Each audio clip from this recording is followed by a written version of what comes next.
Hi, good afternoon, everyone. Thanks for coming. Such a great turnout. This amazing event, I'm so excited. So we will be hearing from Norman Akers today, followed by a Q&A with Raven Manygoats, who is our graduate assistant here at the Zimmerli. And before we commence the event, I want to acknowledge that the land upon which we stand is the ancestral territory of the Lenape people.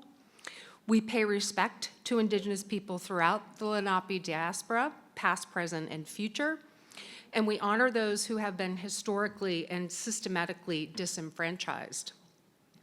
We also acknowledge at the Zimmerli here that Rutgers, like New Jersey and the United States as a nation, was founded upon the exclusions and erasures of Indigenous peoples. Now, I'd also like to take a moment to thank our funders. The exhibition, publication, and programs associated with Indigenous Identities, which I saw some of you walking through, was supported by the National Endowment for the Arts, the Nissan Foundation, the Middlesex County Board of County Commissioners, the Middlesex County Cultural and Arts Trust Fund, and of course, Rutgers University.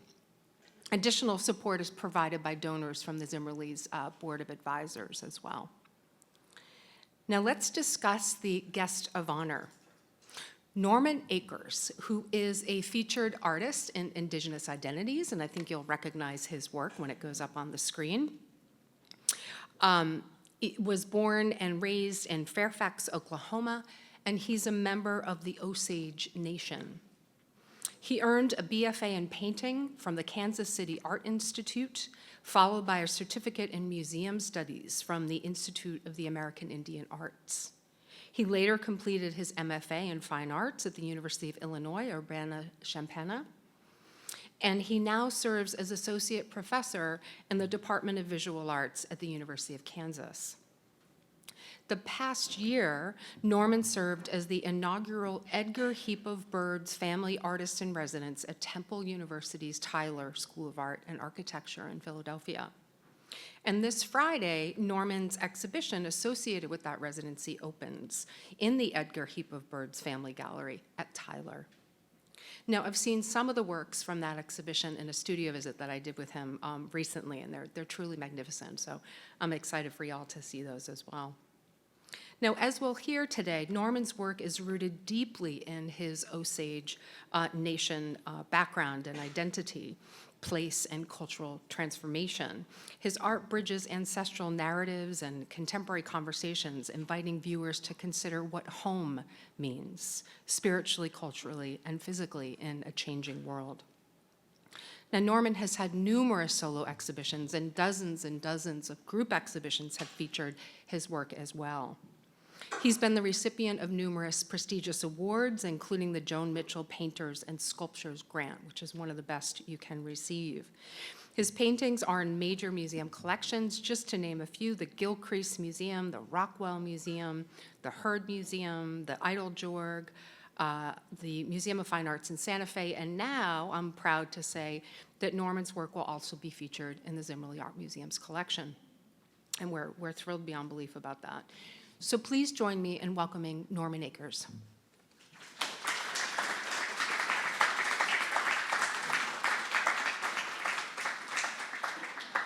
Thank you for the introduction, Mara. Again, it's my pleasure to be here. It's always an honor to be able to share my work with people. And particularly, I'm seeing a lot of students out here today. And this really excites me, as I said, because I think the youth are kind of our future. What I'd like to do is kind of make an acknowledgement of and show an image here about, and talk a little bit about Jean Quick-to-See Smith, because this Indigenous Identities exhibition is a result of her work. And it's an incredible show where she showcases both established artists and also young artists. And I want to share a personal note about Jean. Is when I first started teaching in 1999, she sent me a letter.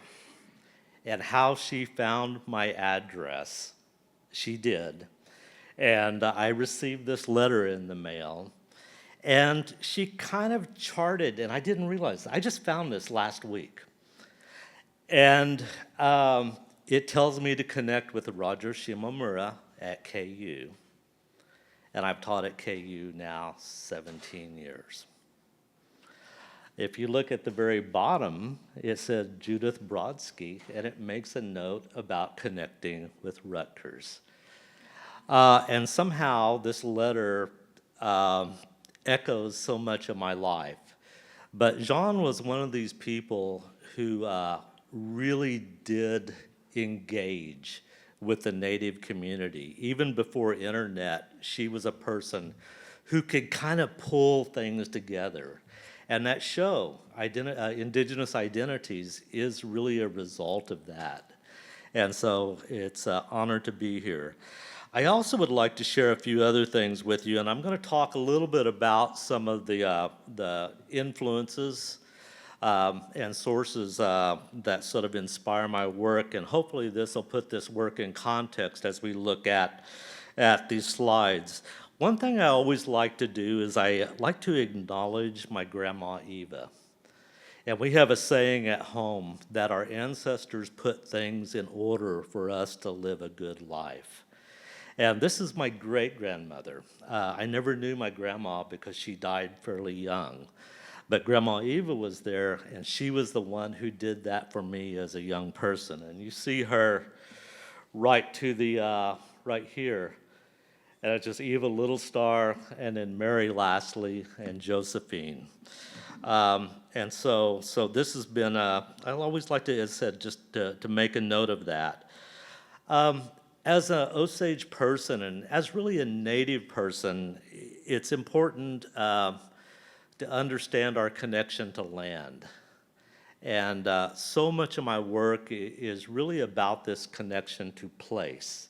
I've never liked the word landscape. I like the word place, because place acknowledges belonging.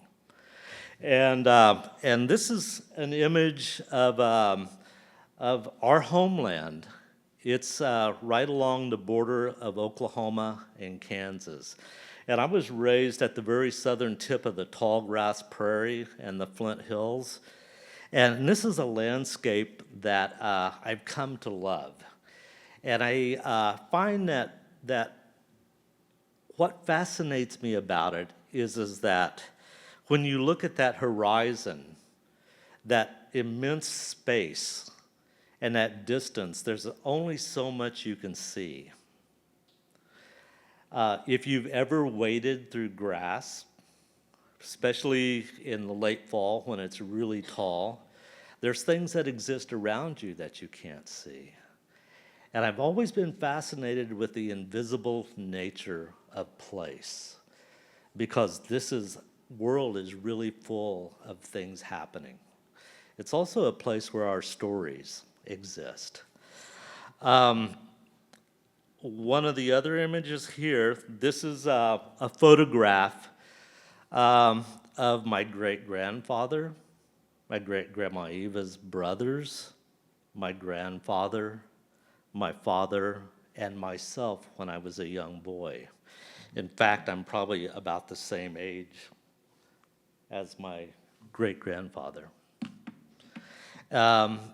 These photographs are all connected to a tradition that we have called the Ilonshka, which is a ceremonial dance that we do during the month of June, and we dance both at Grayhorse, Hominy, and Pahuska. Why I'd like to show this is mainly just to show this kind of connection to culture and home, but also one of the things they say at home is they say that this dance teaches you. And it teaches you how to be a human being. It teaches you how to connect to your culture. And in many ways, what I find is that those kind of elements that I've sort of experienced over the years find a way into my work in a very sort of subtle way, or it's really kind of a philosophical kind of point that I work with. Another thing that I like to work with too here is I like to work with maps and the notion of cartography. Clearly in the image right here, what you see is basically Osage traditional homeland. At that point of contact with Europeans, we were situated right up here in the state of Missouri, but also southeast Kansas, northeast Oklahoma, and northwest Arkansas. And so we really had quite a wide range of territory that we lived in at that time before this removal process started. Also, the image that you see next to it is an image from home. And one of the things I'll sort of say about this is that when I look at maps, is I realize that maps are these constructs that are a result of colonialism. That, you know, the lines that we see, where we see the roads and the reservoirs, they're a result of that activity. Maps were designed to contain Native people and remove Native people from our lands. As I look at this, one thing that fascinates me is that this particular map from Rand McNally is 1990, and it says the Osage Indian Reservation. It's also changed to the Osage Nation, Osage Tribe. I've watched the name of our place change over the years. What's interesting is that the federal government recognizes us as a reservation, but the state of Oklahoma simply says we're Osage County. And you'll never see that term reservation on any map that's printed by the state of Oklahoma. It's also funny, I like to share stories at times too. When I was a little kid, I loved maps, and people would bring maps to me. And I grew up in a community of about 1,300 people out in the middle of nowhere. And I remembered I would unfold these maps on the floor, and I would look at them, and I would just imagine places. So they were a point of imagination for me. And I started trying to imagine what the world was like, thinking I would never get away from that particular place. And lo and behold, probably 15 years ago, it popped back up into my creative practice. And I started using and making references to maps again. And what we see here is, this is one of my props in the studio. I have an inflatable plastic globe. And the beauty about it is I can deflate it, and I can twist it, and I can fold it, and I can reposition the borders of the world. And if you look at that, for instance, you see Central America, North America, South America. Europe has been kind of pushed around the corner just a little bit. But part of what happens with that is when you change the nature of maps that we're familiar with, you're reconstructing place in another way, and you're forcing viewers to rethink the notion of borders and boundaries. And while this is just a playful activity that I'm doing in the studio, it opened up a world for me within my own creative practice. I would take my phone and I would take pictures of that map, and I would basically put them into the computer and do work in Photoshop. I would clean them up and get these images like you're seeing right here. And these were being used as kind of sources for a lot of the printmaking and the painting that I was working with. I do want to tell you a little bit about my process. I'm primarily a painter and a printmaker, and I always think about the notion of drawing. I'm not a person who makes drawings and then simply copies those drawings, to a painting, in a sense. And I've always thought about how do my images come about? And a lot of times it's a collection of things. I'm working with collage, I'm reworking existing images, and I just keep on doing that till I start to get something that begins to work for me. But I never sit down and make a complete drawing and then say, okay, this is what I'm going to make the painting about. One other source that I like to work with is when I was at the University of Illinois, I started blowing and casting glass. And I did that for about 4 years. And you see one example right here. And if you look closely, you start to see these different kind of archetypes, like this shape right here, which looks like a human being. See that echoed back in there, or the spiral. And I was playing, and I've always kind of worked with this notion of developing a personal kind of iconography, you know, of images and symbols that tell my story. What I liked about glass is that I could pick up the form after it went through the annealing process, and I could look at it, the front, the back, the side, but it was the layering of things that was important to me. If you take a look at the print next to it called New Story, what we see is layering happening in this work. And layering to me is a way of communicating time, the notion of past, present, and future. I don't know if any of you have had any experience in printmaking, but if you've ever worked with monoprints, the notion of inking up a plate and then printing it. What I always found, that first image was never satisfying, but I kept on looking at the residue of the ink that was left on the plate. And that excited me. And what I found is that I could cut stencils and I could sort of place them over, like on top of that plate, and then reprint again. And there was something about that fusion of past and present. And also, as I was working with this iconography, I realized that it was about projecting something in the future. One of the things I'll sort of share, and Mara spoke about this, is that I'm very much interested in the notion of tradition, but I'm not interested in sort of illustrating stories from the past. That is not where I want to go with the work, is that what I've tried to do in many cases is to sort of rethink how these narratives exist in the future. You know, we have a saying at home that nothing goes backwards, everything moves forward.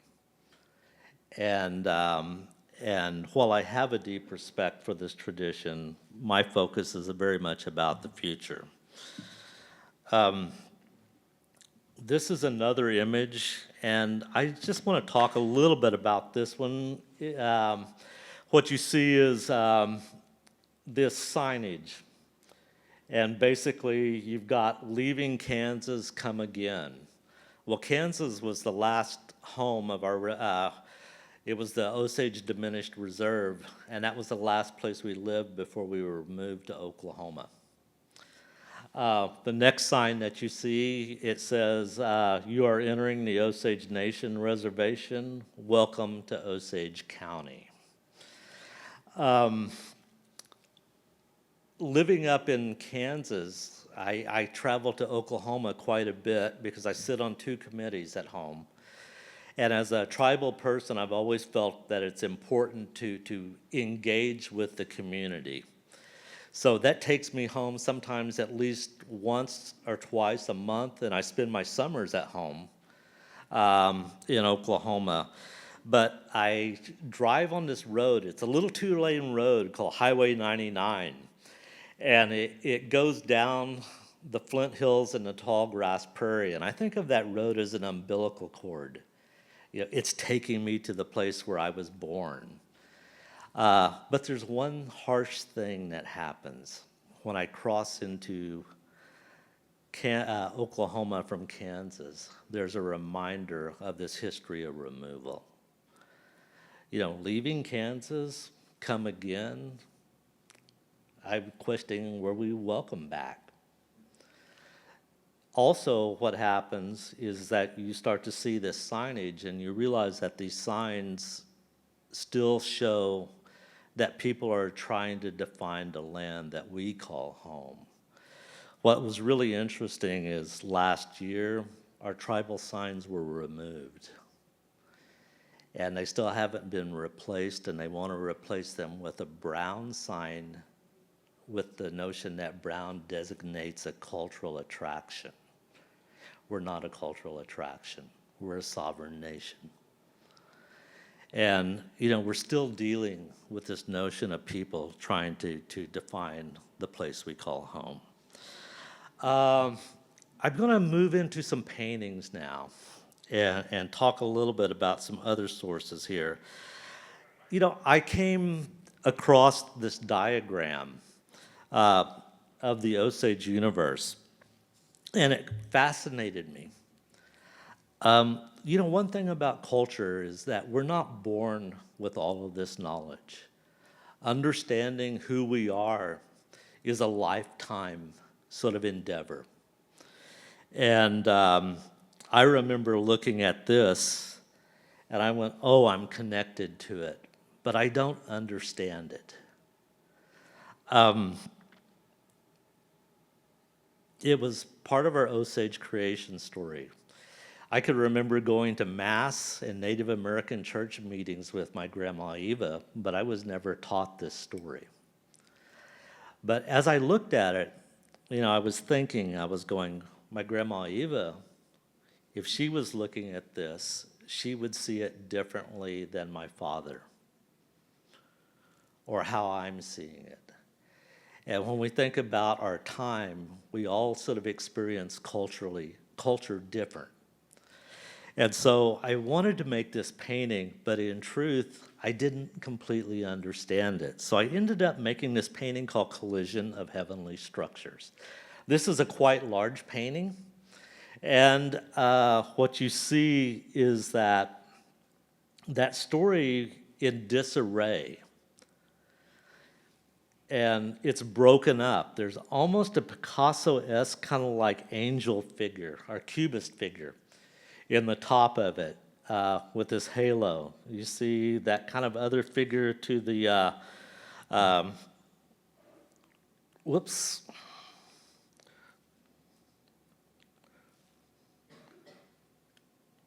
Right here, a Trois Ferris, the cave painting.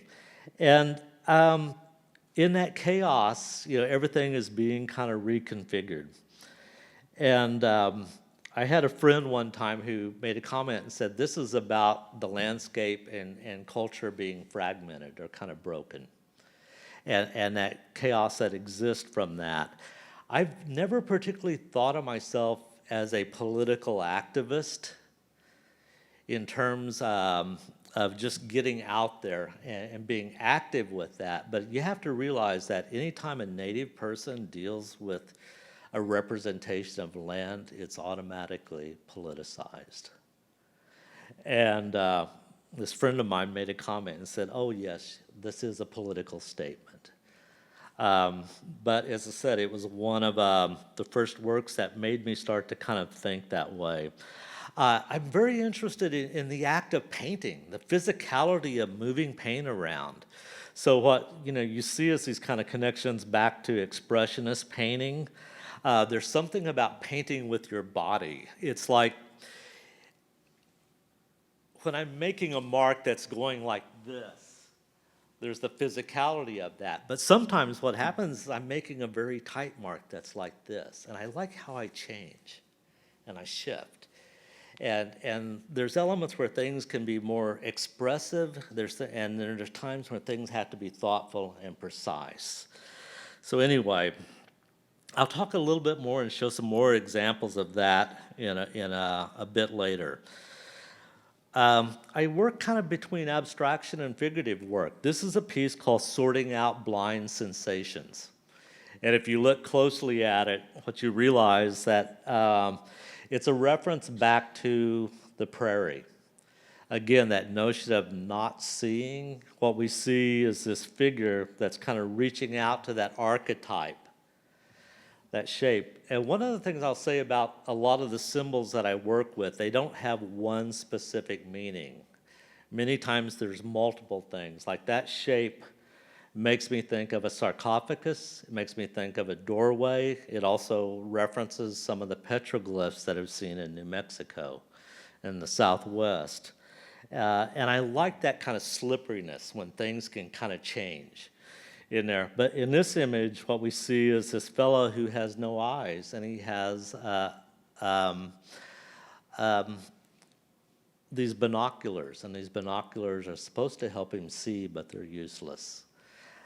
I'm a person who believes in the notion of intuition, that sometimes things feel right, and I want to try to communicate that, kind of in my work. Again, with this, you see a lot of images like the dove, you see the sun symbol, you see the radio telescope, as well as the butterflies and the tornado in the background. Much of what's happening, and particularly started happening with this work, is as I began to start to see these narratives forming, these stories. I'm going to show another work here.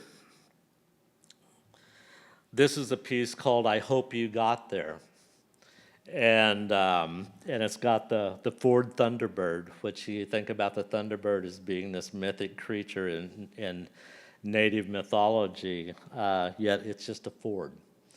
My father had a Thunderbird, and I could remember traveling with him when I was a little kid. You see these elements like that tree. You see the cedar tree, you see the red bird, you see the roads. I really think of these paintings as they're really about traveling and journeys. My father used to always say, he said, "Someday I hope I get there."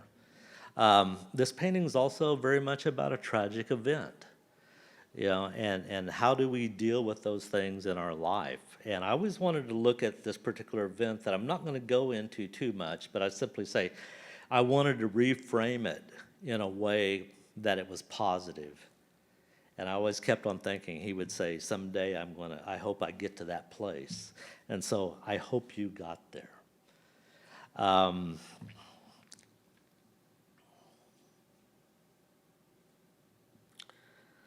This is another work called Balancing Act.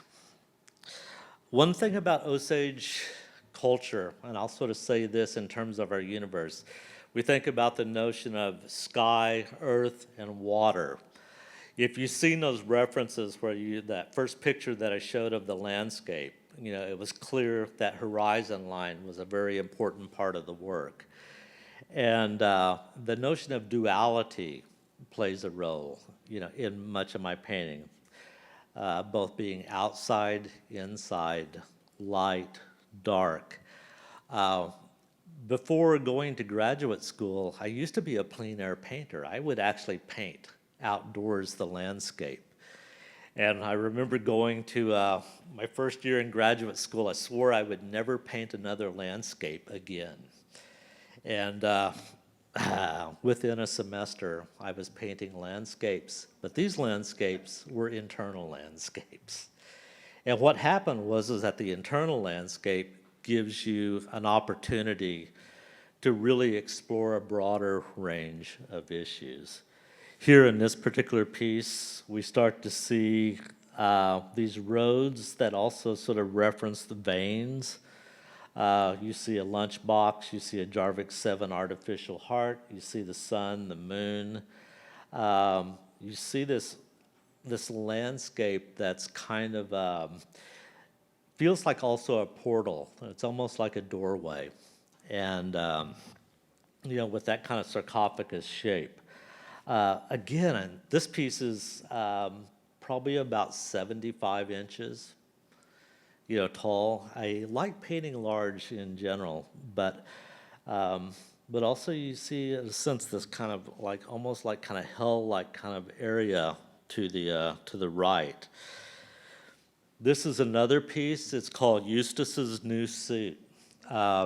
Many years ago, I had an opportunity to spend a month in Paris.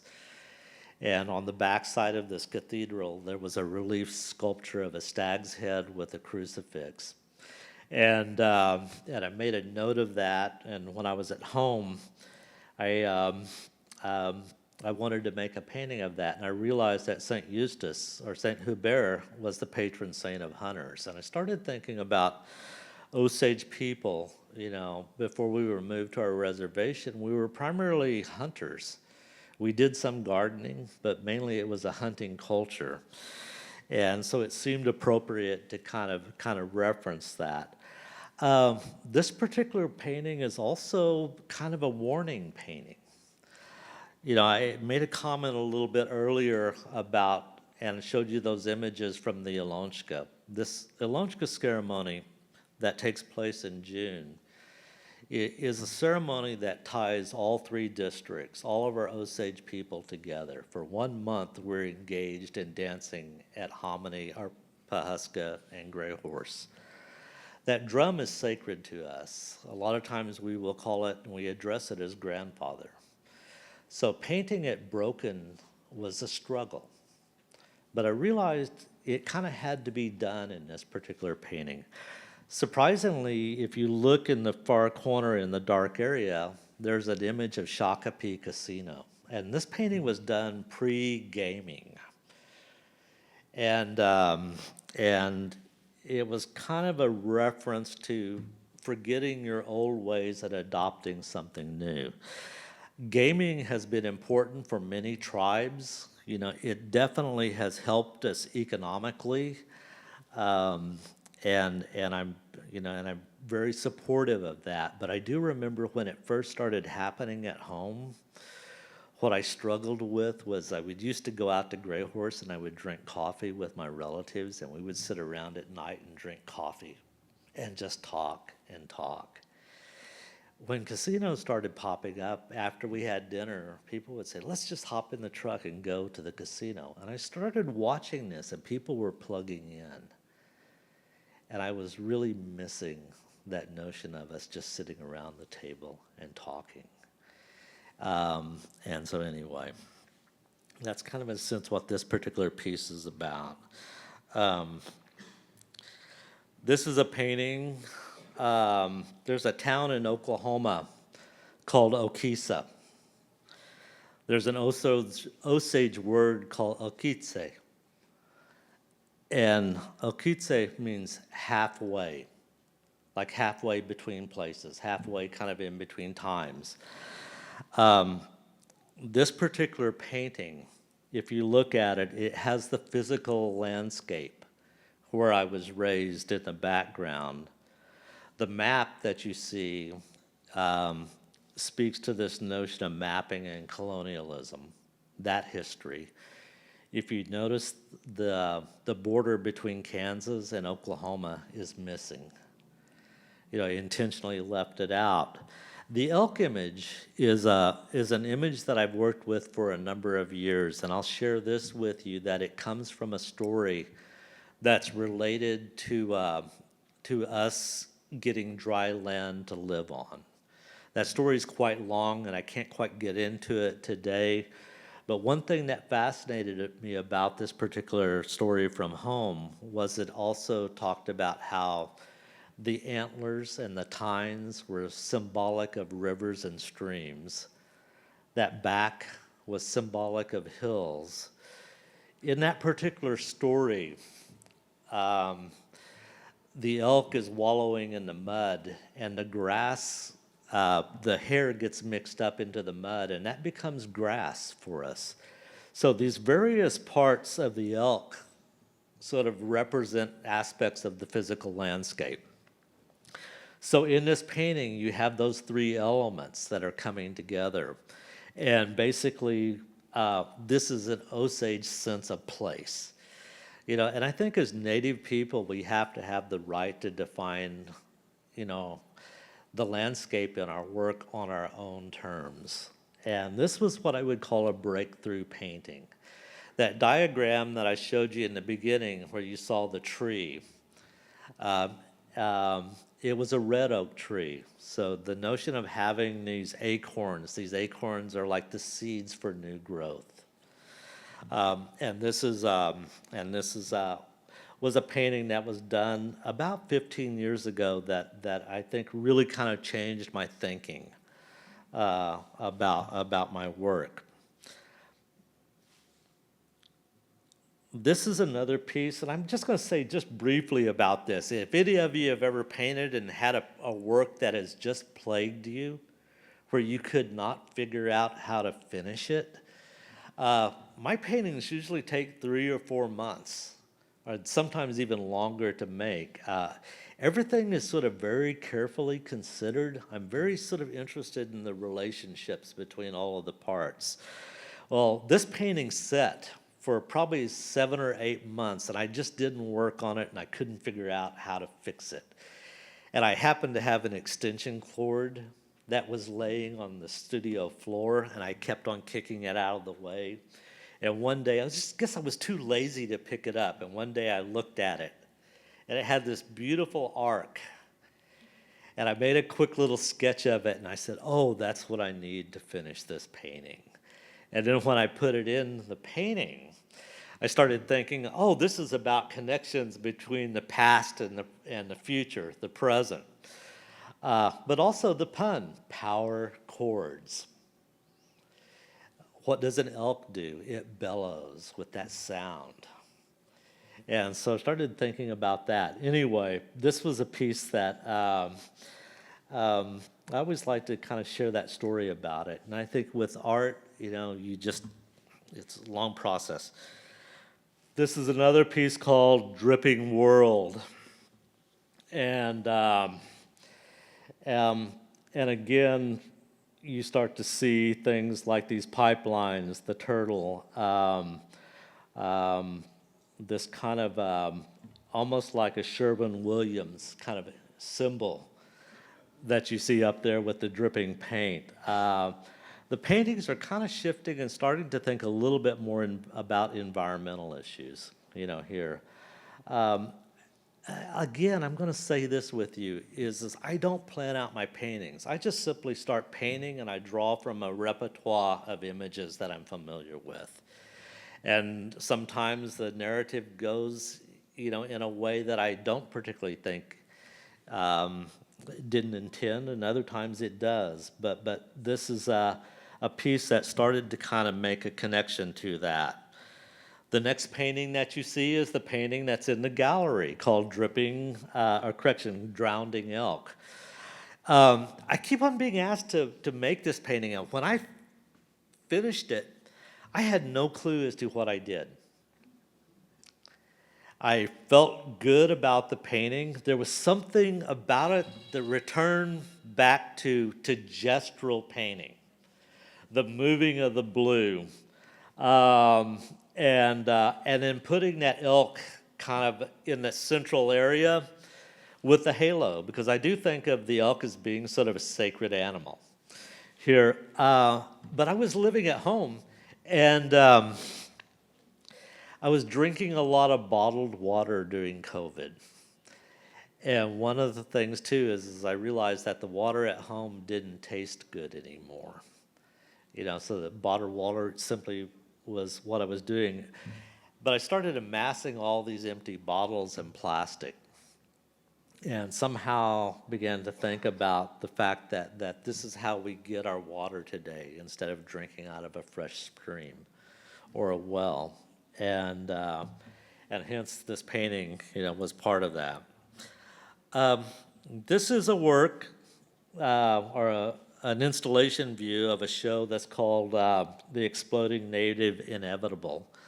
If you take a look to the side, you see one of the paintings and you see some of the prints. I mainly wanted to put this in because it gave you a sense of the scale that I work.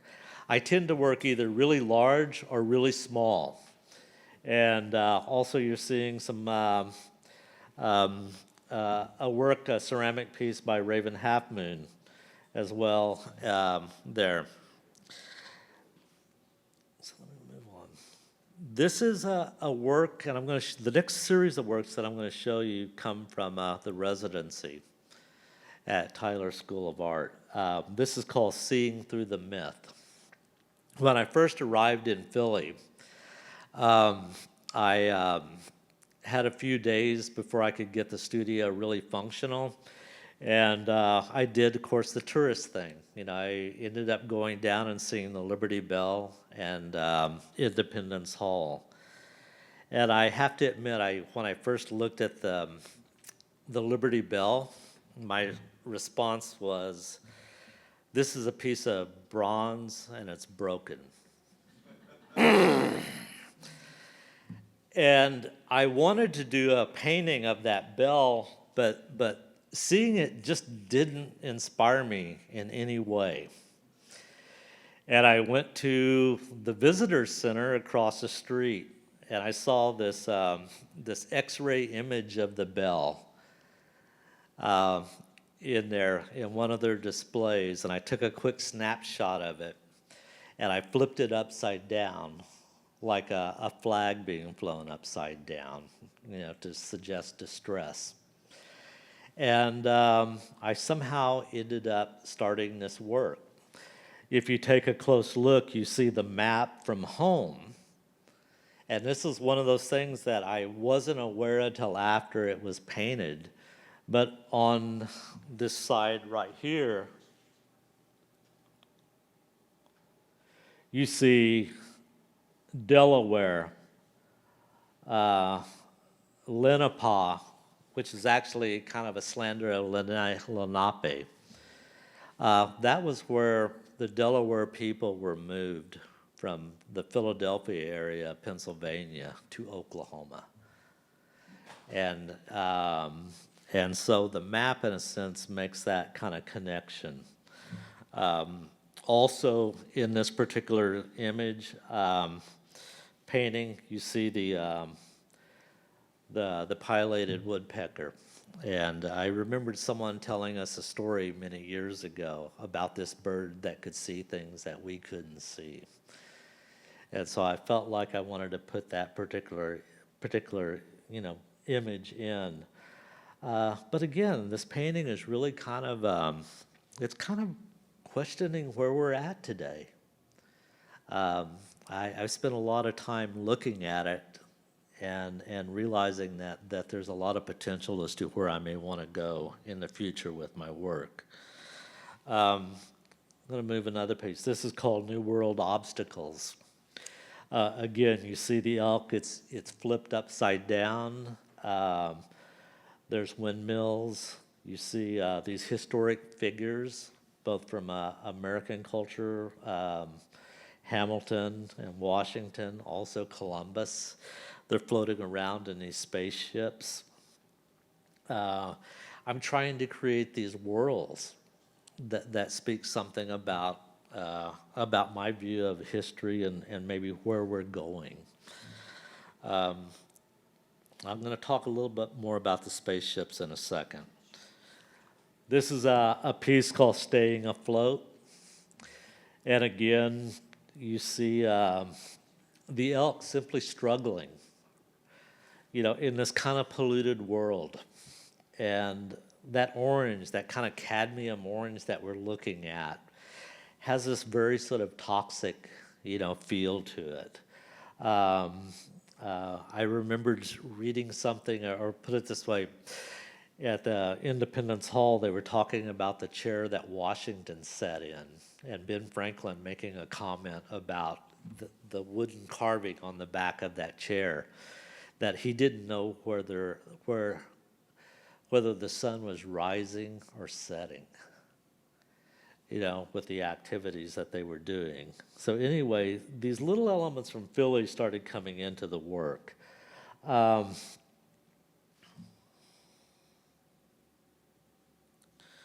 into another piece here. This is a painting, Tangled Elk, which Zimmerli will be getting after the show in Philly. Again, you start to see this merging of like the map and the elk. You see these figures, Grant, Jefferson. That blue line, I'll share this with you. That's an image of the Arkansas River. When I was teaching at the Institute of American Indian Arts, every time I would drive home, I would have to cross that river to get home. And the minute that made that crossing, it felt so good to be home. And so you sort of see that in this particular work here. Again, a lot of layering. You see the windmills, the turbines in the background. And this is all kind of leading up to some other things I want to talk about in a moment. This is a painting called Witness. And how I would describe this painting, this was a painting I got lost in, and I absolutely loved it. As being an artist, you know, the best thing that can happen is you can be totally lost and clueless at some points in your painting. Now, let me kind of clarify that a little bit more. I mean, I've painted for a long time, but it's those moments when I don't understand what I'm doing, where there's new possibilities for things to happen, is when painting gets exciting. What I found very much about this particular work was it gave me an opportunity, and it's hard to see, but there's little things in this particular painting that allowed me to start to kind of introduce some stories and narratives from home that I've never really painted about. My paintings are very coded, and let me kind of clarify this too. Part of it is that there's some aspects about home that I'm quite willing to sort of tell people about, but there's also certain elements that that I really want to protect. That things get coded as a means of protecting cultural knowledge. And there's a little story in here that's kind of so embedded, you can't really hardly see it, but it's there. This is a piece called Earth Movers. And it just happened, I was on Girard Street in Philly, and I saw this this backhoe, and behind it there was some graffiti that referenced George Floyd, and it had a figure and it said, "I can't breathe." And that was probably the most memorable image I'd seen in Philly. But I always wanted to paint a backhoe. So I ended up painting this backhoe and this crawdad, because a crawdad is an earth mover. In one of our stories, it talks about it picking up mud and bringing it up to the earth for dry ground. You'll see these references to lunch boxes. Again, this is a painting that I still want to pursue further. Really, it's starting to kind of address issues about repatriation and desecration of lands. And much of that is sort of noted in the lunch boxes that you begin to see down there. I'm going to move on to a few more pieces. This is, a lot of my work is influenced by, historic prints. This is a woodblock print that was titled "The People and Land Which Have Been Discovered." It was a German woodcut from 1503. I found it in a book by Berkhofer, The White Man's Indian.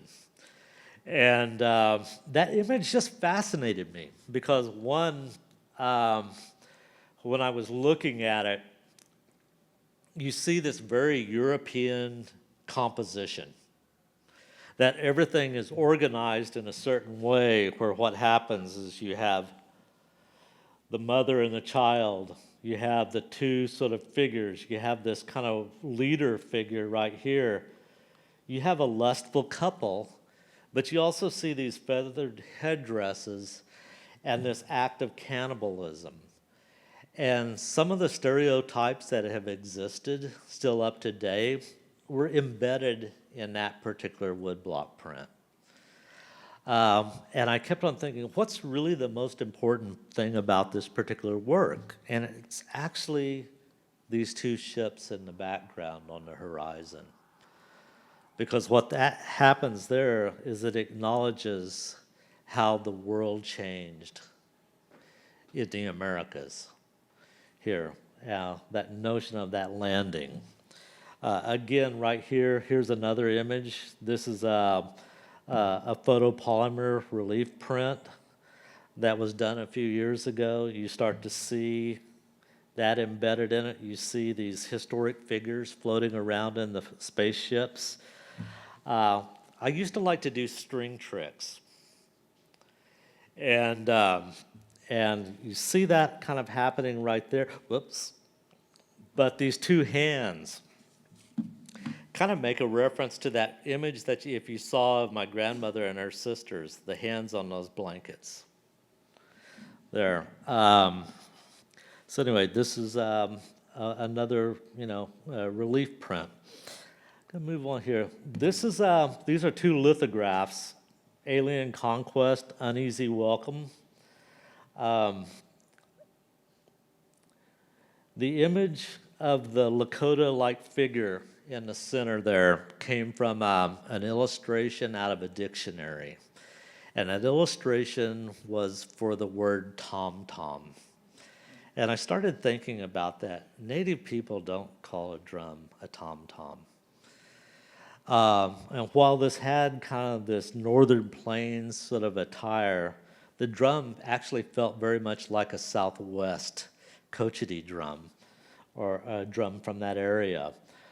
The figures that you're seeing here of Hamilton and Grant, one of the things I'll sort of say is that this was kind of done when people were starting to think about the notion and talk about borders and boundaries and creating a wall. And I like to do these tongue-in-cheek things where what happens is now Hamilton and Washington are sort of aliens floating around looking for a place to live. Something I will say is that people move, and most people relocate for reasons. Most of those reasons are because they want to make a better life for their family, and that's universal. That happens across all cultures. Native peoples moved across the prairie and the plains in search for food. There was always this very organic movement. As a Native person, I start to think about, oh yeah, these people were also aliens too at one time, simply looking for a place to live. But yet they kind of forget when we think about that today. And so again, you see this in the work. Got a few more images here. This is revealing a little bit about my process. As I said, I do a lot of collage, and one of the things that strikes me about collage is that collage is about trying to figure out how the pieces fit together. So it's looking for a place, it's kind of looking for a place where something belongs. And these types of collages are how I begin to make a lot of the images for my prints. Right here is another image where I work with a fellow named Mitchell Marty in Santa Fe, and do a lot of these cutouts, these like blockouts, stencils, and then we'll lay them over, and then we'll print sheets of color over that to make the print. This is another print here. It's a Chincolet piece. Working with a lot of maps from St. Louis. Originally, Osages were considered to be a part of the mound builder culture. And St. Louis is one time known as Mound City. And pretty much all of those mounds have been basically leveled. You have a Cahokia mound across the river in Illinois, and you also have part of Sugarloaf Mound in St. Louis, which the tribe owns right now. And so I've been kind of focusing a lot of my mapping and a lot of my work on this kind of area. This is just another piece I just wanted to put in called Uncertain Light. A lot of the birds that I work with kind of reference this notion of migration and moving. And wanted to show one work. I do some of these off little projects. This was a piece that was done for Rewriting History Show. And it was about the removal of the Cheyenne people and Native peoples to Fort Marion in Florida.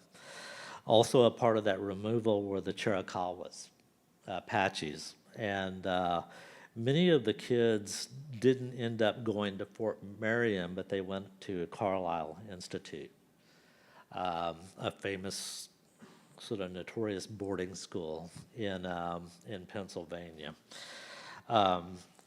I started playing with other materials. So the white that you see is actually whiteout correction fluid.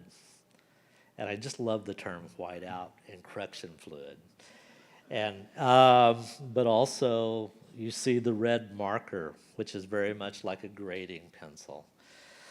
You know, if you really think about this, you know, these children were pretty much abducted. It was trafficking, you know, to change them, to remove the Indian and to sort of assimilate them to white culture. Got one more image here that I want to show. This is a painting called, or a mixed media piece called NL. Back in 2010, NL started looking at building wind turbines on our land. And they did. They constructed 84 turbines, and they never really consulted with the tribe. And the tribe, we own the mineral rights to our land, and they just figured that they could do this, and they did. Our Minerals Council has taken them to court many times, and every time we've won. Particularly the last judgment, they were ordered to remove the windmills, and they still haven't. And we're dealing with this, you know, today. And the fact is, it's a holdout. The corporation has more money than we do, so they can simply just engage in lawsuit after lawsuit, you know, until they get their way. And the federal government has sided with us, but still nothing has been done. And so you see this kind of image of the windmills, the broken heart. That first image of the landscape that I showed you, where you saw the earth and sky, that horizon is very sacred to me. That's how I orient myself to this place. Those windmills, they cut into the sky and they cut into the earth visually. That horizon's disrupted. And it's still something that we're dealing with today. So this notion of the threat to our land is just ongoing. Anyway, thank you very much. I know sometimes I can be long-winded.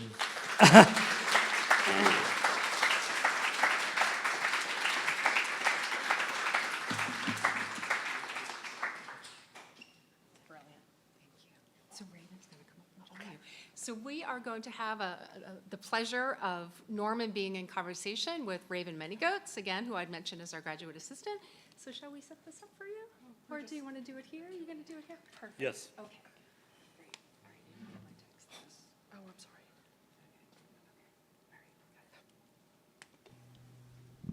Okay, thanks so much, Norman. That was a wonderful talk, and we appreciate you sharing with us. So we're going to do a Q&A now. So does anyone have any questions?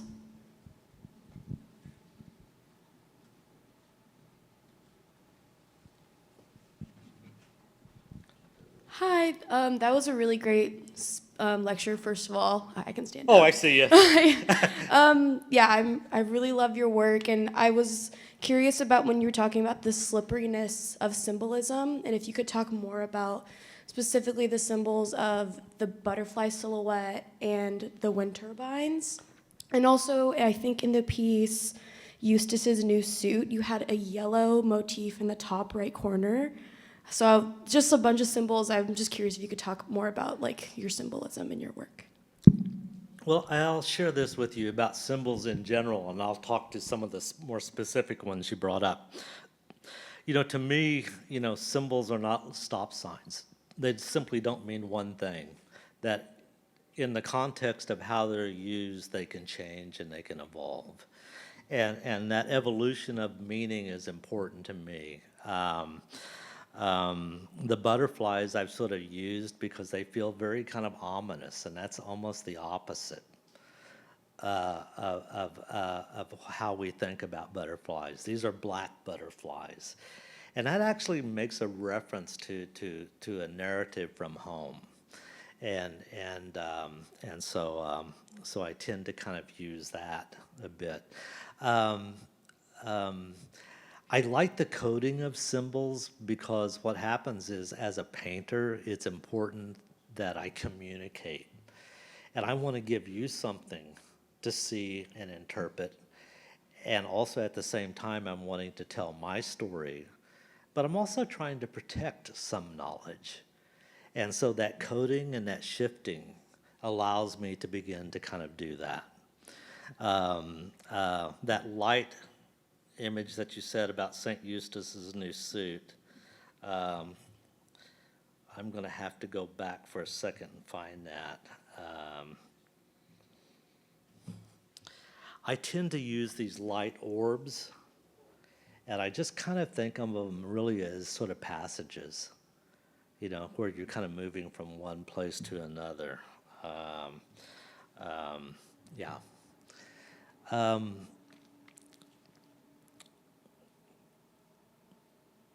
Yeah, I hope that answered your question. Anybody else? Any other questions?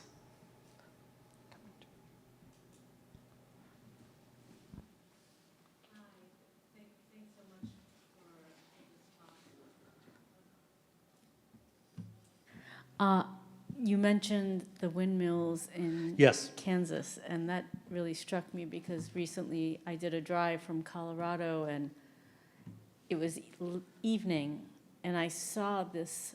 It was so otherworldly. Uh-huh. This just Yeah. non-ending windmills, and I was shocked by it. And so I did want to ask, as there were so many, as they're putting these up, was there attempts made? I mean, I know this is different from your work. This is Yes. a different political issue, but I was just wondering if there were attempts made to prevent it. Yes, the tribe has been ongoing since like 2014. And in the state of Oklahoma, we haven't been successful, but in federal court we have. And as I said, it's just an ongoing fight. You know, and as I said a little bit earlier, you know, corporations sometimes have more money than tribes. And it's just the way of them imposing their will, you know, on us. Really, in a sense, it's very much also kind of like green colonialism, you know, because some people will think that the windmills are good for the environment. And there's some understanding there, but these corporations are taking over. A quick note to the question that was answered earlier. You mentioned the windmills, and I'll share this. What I always this is my little pun, my little story with this. What I like about the windmills, too, is they kind of remind me of dandelions, and if you blow really hard, they will go away. Yes. I think we have time for one more question. Yes.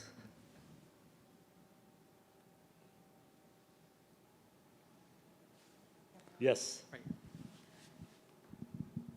So my question's less about meanings behind certain art pieces, but more so the process. I know you showed with the stenciling.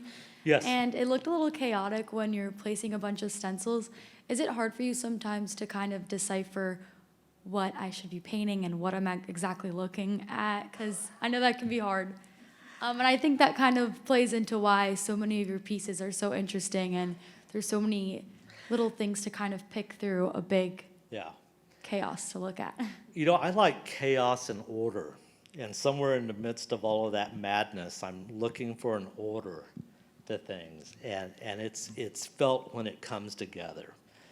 I mean, I'm always thinking about the positioning of things, you know. But I also, you know, I'm one of these people, I'm always thinking about my relationship to the world where I'm living, you know, too. And so that's very much about, you know, when I'm working with these, like that collage that you saw, I might make 30 images, and I have tables set up all over my house, and I've got a box of X-Acto blades that I'm cutting out pieces. And I may have 30 collages laid out in all of these parts. but I only may use 4 or 5 of them. And so I'm constantly looking for little variations, and I like just jumping into that. It's kind of like I made a comment about getting lost in painting or not knowing. Sometimes you push a painting where the painting falls apart, and it's not going the way you're expecting it. But if you step back from it for a little bit and you look and you go, oh, I just did something that's new and really interesting.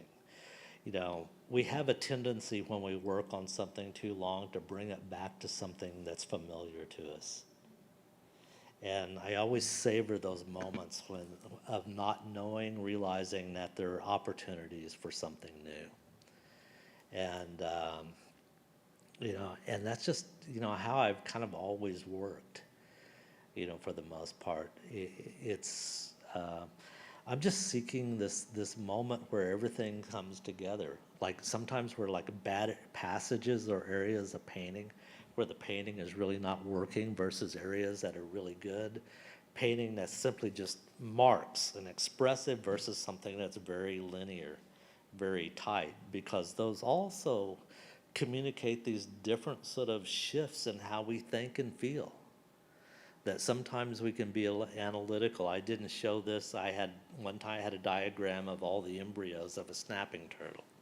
And it was black and white, and it was just very scientific. And I had it juxtaposed against an image from one of our creation stories. One of the things about tribal stories is that that was our way of understanding the world. You know, our sayings and our stories helped us understand the world that we live in. And in a sense, it functioned very much like science. And so that kind of diversity is something that I've just always, you know, seeked out. Okay, I know there's so many more questions, but we can invite you to have conversation with Norman Akers over the reception in the back of the room. The museum's open until 6, so please join us in the back for some reception. And one more round of applause for Norman Akers for this really incredible talk.